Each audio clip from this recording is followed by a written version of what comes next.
Ce matin-là, les futurs soignants ont appris les bons gestes en matière d'hygiène et d'infectiologie. Comment nettoyer et faire un lit, comment réagir si l'on se pique avec une aiguille ou encore comment trier les déchets correctement. Tous ces gestes qui constituent le quotidien des infirmiers ont été passés en revue et appliqués par les élèves. Et le fait d'assister à ces travaux pratiques au cœur de l'hôpital, c'est un grand plus. C'est un plus parce que rien que pour organiser les TD en termes de matériel, par exemple si on serait un peu ailleurs de l'hôpital, ça serait difficile d'avoir du matériel pas irréalisable, mais du coup, ou la veille, on peut encore dire « Ah ben tiens, je rajouterai telle chose, j'ai besoin de tel matériel, bon ben je vais, tel service peut me dépanner ou je commande au magasin ». Donc par rapport à ça, c'est un plus. Mais malgré ça, il a fallu être un petit peu inventif parce que là, je n'ai pas de lit. Donc du coup, on a fait un lit de façon un peu artisanale.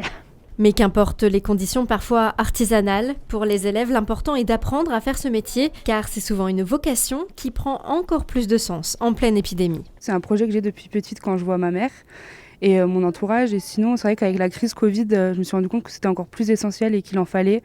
Et j'aimais vraiment ce métier. J'ai toujours voulu être dans la santé et le métier d'infirmière est un métier très polyvalent où on peut faire énormément de choses différentes. Et c'est intéressant et c'est sûr qu'avec le Covid, on se rend compte qu'on est essentiel. À cause de ce contexte sanitaire, le déroulé des cours est évidemment un peu chamboulé. Les travaux pratiques se passent en très petits groupes, tandis que les cours magistraux se font en distanciel.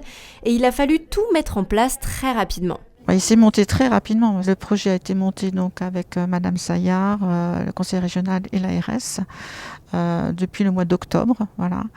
Donc après avoir eu l'agrément. Donc il a fallu après constituer l'équipe donc de formateurs, construire l'ingénierie, réfléchir comment utiliser les locaux.